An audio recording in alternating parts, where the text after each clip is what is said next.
It's a bad day for the market. S&P plunging 1.71%. NASDAQ, geez, plummeting 2.2%. Whether that stampede out of the momentum names is through. So it's going to end in a spectacular bursting of a bubble. Millionaires are made during market crashes. The deeper the crash, the greater the opportunity. But while AI technology has captured investors' imaginations as it reshapes the world around us, AI stocks are almost universally dropping with the market correction. So it begs the question, are these AI companies creating enough value to justify their high prices, or is it just wishful thinking by Wall Street bankers and stock YOLOers who have never even used the technology, which could lead to a crash far beyond what we've seen so far? So between a global market downturn, escalating trade wars, and some still high AI valuations, there's really only one question left to ask. Is this the beginning of the end for AI stocks, or are the best days yet to come, if we can be greedy when others are fearful? So let's get into it. Your time is valuable, so I'll start by showing you exactly what I'll be covering in this video. First, I'll show what is causing AI stocks to drop now. Second, we'll look at how long the market will continue to drop, separating out the emotions from what the data tells us. And third, I'll show the exact data that I use to judge the fear and greed in the market, so we can be greedy when others are fearful. And as we go, I'll be sharing my top 3 stocks to buy in response to the current market dip. So starting with what is causing the current market downturn that's hitting AI stocks particularly hard. Part of the story lies in the high valuations of AI stocks in late 2024, but what kicked off the recent crash is very clear. On February 1st, 2025, US President Donald Trump announced tariffs on major US trading partners, including a 25% tariff on all Mexican and Canadian imports and a 10% additional tariff on Chinese goods. He also targeted other sectors like the 25% steel and aluminum tariff, all of which put pressure on US companies as other countries retaliated with their own tariffs. But then the final blow was a 25% plus tariff on semiconductors, the cornerstone technology of the growing AI industry. So I'm not really interested in politics, but I wanted to follow the data of what these tariffs mean. See, most of the value that we'd seen in AI over the last couple years came from companies buying AI chips and using those chips to run bigger and more powerful AI models. But these tariffs, they acted like an electric shock to the market. Suddenly, everyone was talking about them. There's the threat, the noise of tariffs. Obviously, tariffs. Tariffs.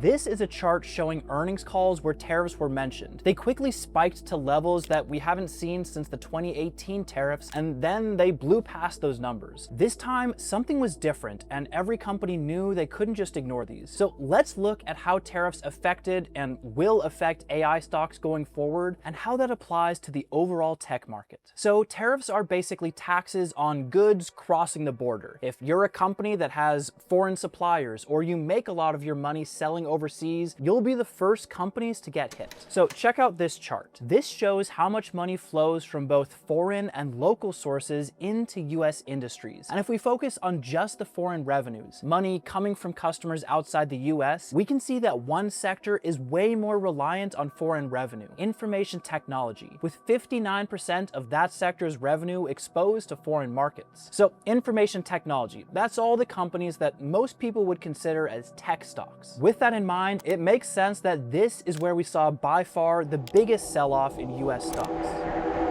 But yes, AI stocks are tech stocks, so they also dropped, but AI kind of had a double whammy against it, because AI relies on these international supply chains of semiconductors and chips, and the new trade wars have been hammering the semiconductor space. And on top of that, because AI stocks had traded up in price so much, they were priced to perfection. So anything that slowed or even blocked this perfect balance for these companies was going to have a devastating impact on their stock prices. But now that those stocks are off their highs, tariffs may not be the biggest deciding factor for how long these stocks keep on falling or when they reverse course and recover. But before we look at that, let's look at the first stock that may actually benefit from the current market crash. So if stocks that have a lot of foreign exposure have struggled under the tariffs, so-called defensive stocks that don't rely on foreign revenue actually have risen: utilities, healthcare, and consumer staples. So our first stock is going to be the iShares Utilities ETF, ticker symbol IDU. If tariffs continue for several quarters, a non-cyclical stock like this may actually outperform form. Since utility companies make most of their revenue locally and are way less exposed to foreign import costs and retaliatory tariffs. Say that 3 times fast. Now, we don't know how long tariffs will last. It seems like Trump's goal with these tariffs is primarily as a negotiating tactic with other countries. And so I think it's kind of unlikely that they will all remain at their current levels for 4 more years. And the president has shown some willingness already to walk these tariffs back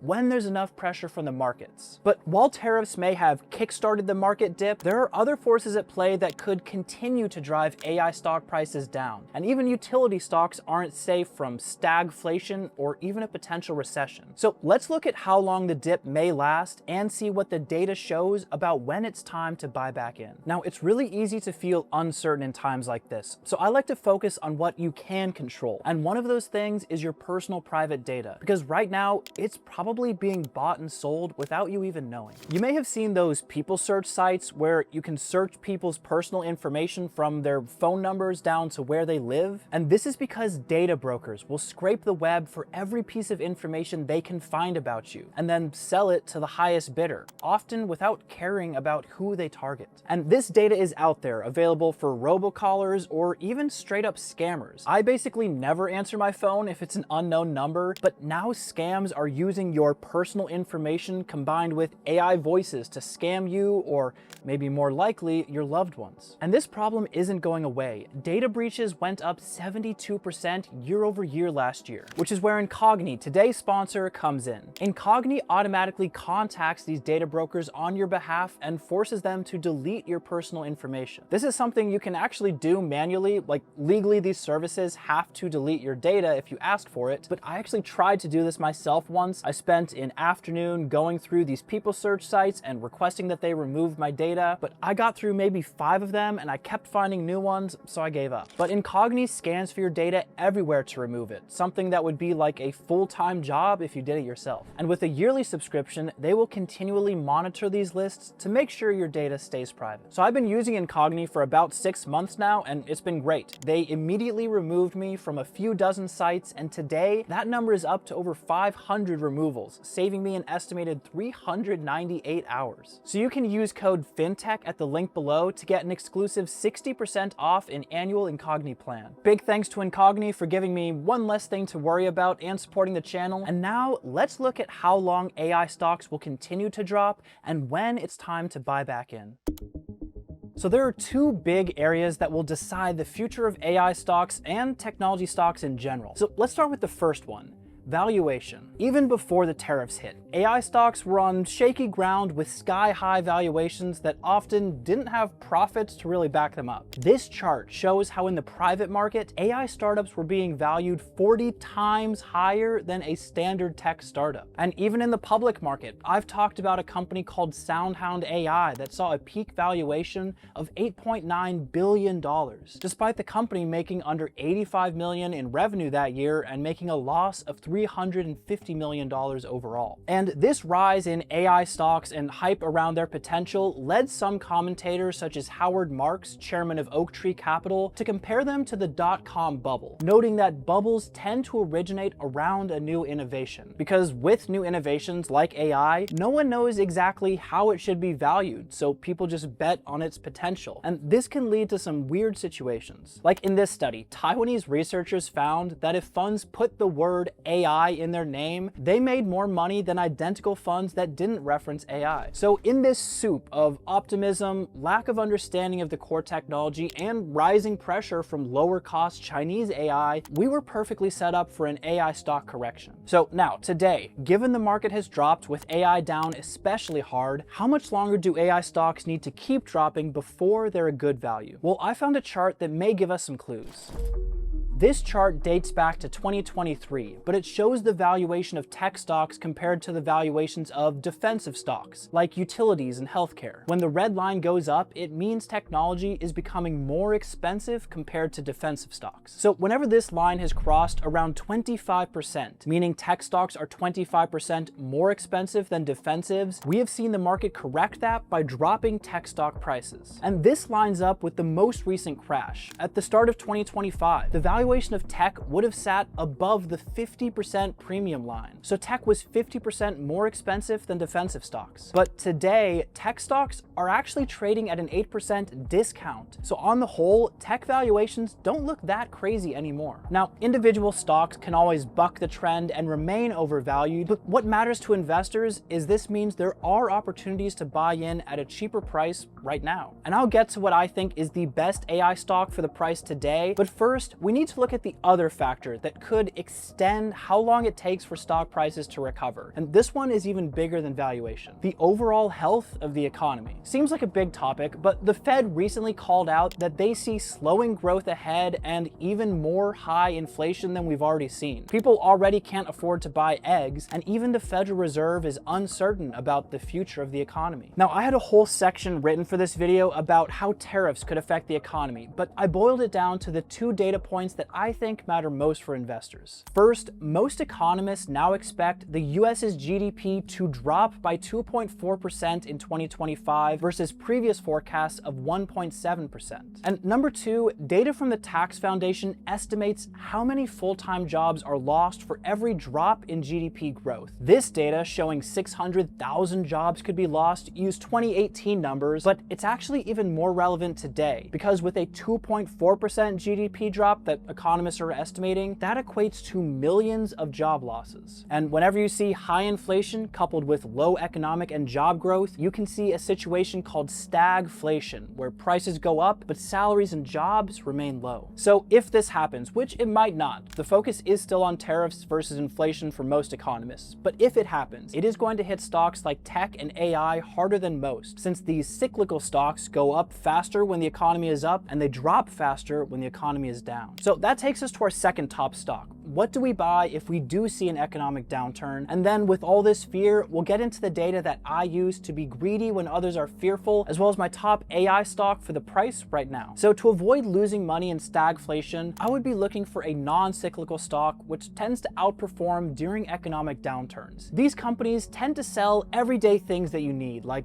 food or clothing. So the second stock for the market crash is the Vanguard Consumer Staples ETF, ticker symbol VDC. This fund invests in basic necessities that people still buy in a bad economy. It has an expense ratio of 0.09, so it is far cheaper than having a hedge fund manage your money. And unlike the rest of the market, this fund has positive returns for the year. But what will ultimately make the biggest winners and losers in the market is who is able to be greedy when others are fearful and be fearful when others are greedy. So let's look at the data that I use to see fear versus greed in the market, and then cover my top AI stock that is benefiting from the market dip. So fear versus greed is measured by what's called market sentiment, which tells us if people are putting too much money into the market, greedy, or if they're selling too much, fearful. One metric we can use is CNN's Fear and Greed Index, which is currently sitting at extreme fear, telling us that people are probably selling too much. And we can see how the market has become more fearful since the start of 2025 in their timeline view. Now, I wouldn't blindly trust one indicator, but this one is continually updated based on 7 different indicators measuring different aspects of stock market behavior. I also have a second, less scientific indicator before we get to our third stock. So if you just look at which videos are being pushed by the YouTube algorithm, you can indirectly see 2 things about people's behavior. Number 1, what videos people are clicking on, and number 2, which videos people watch the longest. So right now, if you create a brand new YouTube account and click on a stock investing video, your homepage gets filled with market crash videos. So that is what the average YouTube investor today wants to see according to the YouTube algorithm. And I also polled my viewers, you guys, to see how you felt about the market over the next 3 months. If it would drop a lot further, drop a little further, rise a little, or rise a lot. The sentiment here also skewed negative. So everything is pointing toward us being in a fearful market right now. So here's my AI stock for the market dip that I think is actually going to benefit from this crash. So some context. Companies like Nvidia and AMD have received a lot of attention for their GPUs that have been driving a lot of the real profits in the AI space. But as we've seen, they are vulnerable to the current trade wars, since they rely on companies like Taiwanese TSMC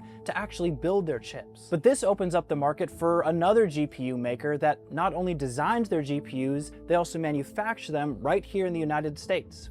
Intel. And Intel has been aggressively investing in expanding their US capacity for years. Now, I want to be a little cautious here. Intel is not a perfect company. They've lagged behind other GPU makers for years. They have way worse margins than Nvidia or AMD, and they just lost their CEO, who seemed to be finally correcting the ship. But this company has three things going for it, which you'll want to hear about since the dollars are in the details.